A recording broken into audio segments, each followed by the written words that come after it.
Unity asked me to do a video because pronunciation of Latin words is difficult, and she thinks the way I pronounce some words is very confusing. And when we were interviewing Ursula the other day, Ursula pronounced certain plant names completely different than I do. So you're right, Unity, pronunciation is really difficult. And Latin is not a language that's alive today. We don't know the correct pronunciation for many things, but I've put a checklist for you. And Ursula was right. It was Amici zygomeris. Which you said Amicia, and I when I stuck it Amicia. through Google was like, what on earth is this thing? Right, and do you know what? I found a series of rules that helps address this. And with Amicia, so when you've got C and G, so but there's no G in Amicia. I know there isn't, but with letters C and G, you can have Ceanothus or you could have Catalpa. One is a soft C, one is a hard C. With Amicia, you could have Amicia or Amicia, and which is it? And if it's before A, O or U, yeah, then it is hard. So if Amicia is before I, right? Yeah. So therefore it is soft. So she was right, because A-M-I-C-I-A, because the C is before I, so therefore it should be soft. So it's Amicia zygomeris, and I was wrong. But when it's Amicia zygomeris, I think Latin spelling is so confusing. I've learned that the Y sound, a misbit, can either be I, double I, or Y. That's another one. Which is completely confusing again. That's another one. So I'll go through that one in a minute. Yeah. But so back to the C and G, where they're hard and soft. Yeah. So Clematis and Catalpa, okay, they are hard because they are before, Clematis before O, Catalpa, C before A. So it's hard if it's before A, O or U. But what about like a Cleome?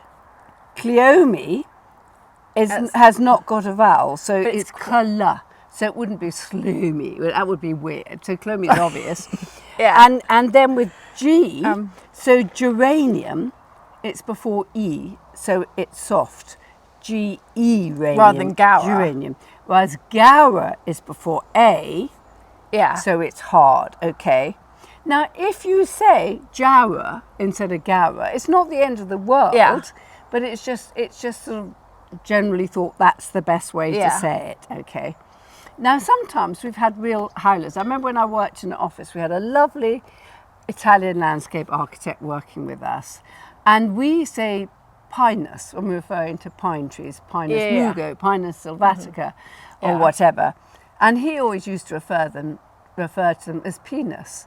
And in Italy, penis means a pine, whereas in England. And so he would say, I want this big penis. And we'd go, sorry? And that caused lots of hilarity. And that does happen because, Japanese will say pinus maybe differently than we say. But we both actually know what we're referring to. We are referring to pines, not penises usually. Yeah. So it's pretty obvious. But the other things like, say America, right? So if you've got Apios americana, so that is the groundnut. We've got one in the garden. It's a lovely vegetable plant to grow. And we say Americana, but with the Americana, whereas Americans will say Americaner.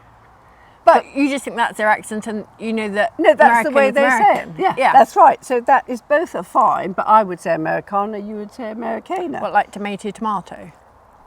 Exactly. And we should have said, why would you say Clematis, not Clematis? A lot of people say Clematis, don't you see? Clematis and Clematis. Clematis, it's a fairly easy spelling in comparison to some of the other ones like Stachys, Byzantine, like that. But you're talking about pronunciation. But pronunciation helps spelling, because I'm dyslexic, and I'm listening to how you pronounce it to get my spelling. But would you say Clematis or Clematis? Clematis. Clematis. Well, apparently there's a rule. If it's only 2 or 3 syllables, and Clematis or Clematis is 3, then the stress is on the first syllable. So it's clematis as opposed to clematis. Okay, so it's clematis. So if you said clematis, as you said, but for clementine, as in you get in the fruit bowl, how would you be doing that? Because that's not Latin. Yeah, but it's clementine kind of related. Is the received one. Yeah, but the stem is the same. Well, that would be clementine still, wouldn't it? But I think you're confusing the issue there. Well, then clementine. Okay. And so now the other thing is if you've got words, names of more than 3 syllables. Yeah. Then the stress is on the third syllable from the end. So you've got hydrangea, 4 syllables, hydrangea, which is the third syllable from the end, hydrangea. The drain bit. Drain, yeah. So the stress is on that third syllable, hydrangea, okay? And that's when you just say hydrangea like a normal person. Hydrangea. Well, you are saying it, hydrangea. You have got the stress there, but I was going over the top because I was trying to illustrate but it. But hydrangea I can do, it'd be more like the petiolaris, which would be the difficult spelling. Petiolaris. How would you ever say that? Or the Sargentiana. Now, how would you say petiolaris? Petiolaris. Well, that's fine. That's a straightforward one. Sargentiana, one of them I can't, or which is the hydrangea that has a double I at the end. I mean, it's... Semanii. That one. Right. It's how do you know it's a double I at the end? So, I at the name of the species epithet. So, Iris wilsonii, that's a specific epithet, wilsonii. Then it is you can say wilsonii, E-E-E-E. You could say wilsonii. Yeah. So you could have either, or you could say wilsonii. So it is quite confusing, but I think any of those, I say wilsonii. Yeah. And that's what I've always used to say, and when I see that, I will say that. But some people say wilsonii. Okay, but it doesn't matter. It's the end of the world. We both know what you mean. Yeah. And I would say that, okay. So then just go back to this one, Abies. So what is an Abies plant? Abies is a fir, okay? It's a fir tree. Okay. And you pronounce every vowel separately. So it's spelled A-B-I-E-S, right? And you could think it's not it might Abies. be Abies, exactly. But because you've got the vowels there, you pronounce them separately. So it's Abies, okay? Abies. Wouldn't it be Abies? No, Abies. That's, you say Abies. The only reason you don't have that is when you've got a diphthong, when you've got 2 vowels together, and then they're pronounced as one, as in coin, when you've got C-O-I-N. The O and the I go oin together. Otherwise, you always, if you've got more than one vowel, you'll pronounce them separately, Abies, okay? Are you sure you're not just making this up now? That is quite right, that is quite right. So, then the other thing is, if you've got EU... Like a euphorbia. Like a euphorbia, then you've got a long U, euphorbia. Yeah. If you've got AU, it's like awe, as in awesome. So could you give me an example of an awesome plant? So it would be something australis, wouldn't it? Australis, which would be... But australis, you've done it wrong because it's... Australis. You're completely wrong there, Mum. No, that's australis. Australis. Australis. So you shot yourself in the foot. Okay, that's cool. Fine, okay.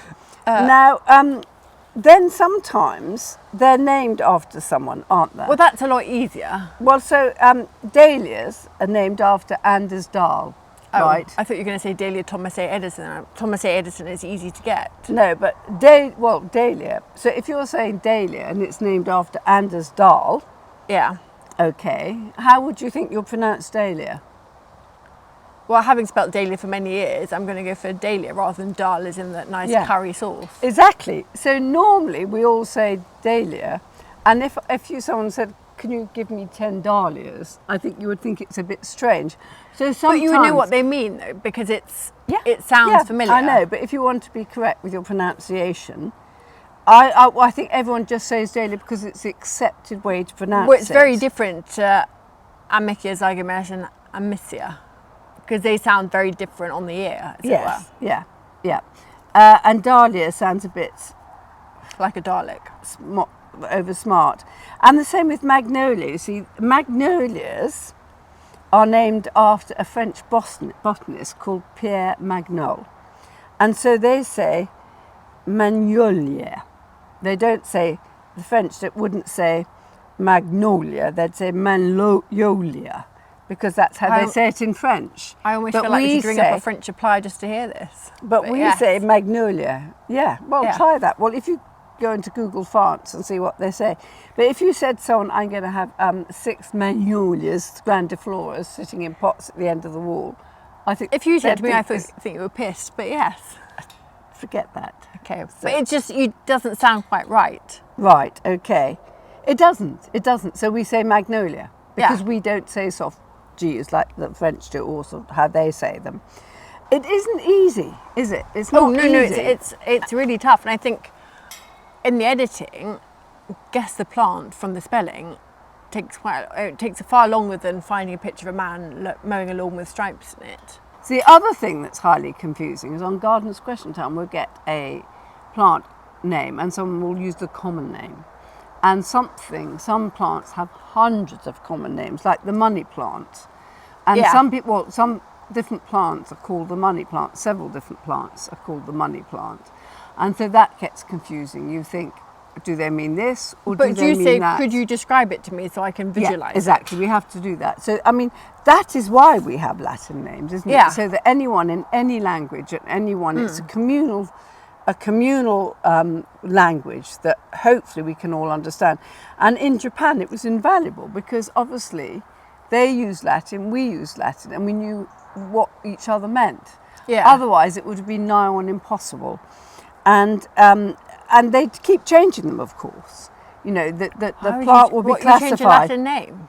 Because they do the DNA in a plant and they find actually it didn't belong to such and such a genus or whatever. It was something else. When they analyse the DNA, they say it should be classified as something else.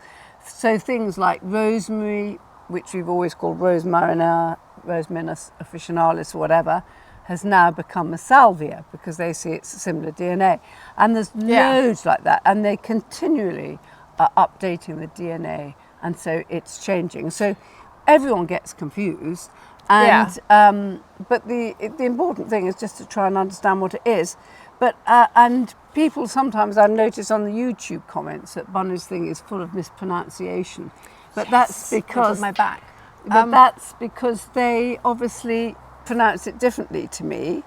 We're probably both correct. Oh, so you're not going to say I might be wrong? Well, it's just guidelines. I might well be wrong. Yeah. Like with the Amicia. I will now call it Amicia zygomeris now that I know, because the C is after an I, it should be soft. Yeah.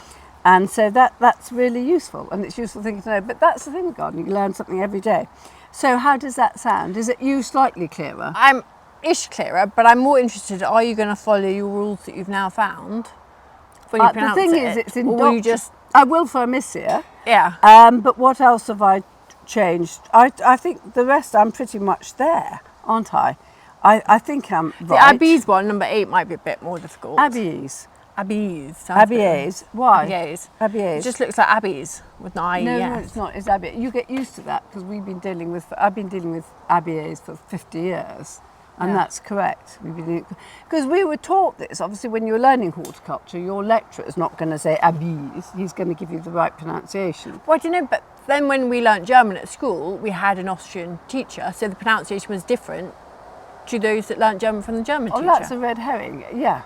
They have all different accents in different parts of Swiss, Germany, French, Germany. But what I'm saying is his pronunciation might be different to somebody else's pronunciation, so you may not have learnt the correct pronunciation. No, but we will probably be able to communicate. Yeah, okay, cool. Lovely. Okay, thanks Bun, for making it more difficult.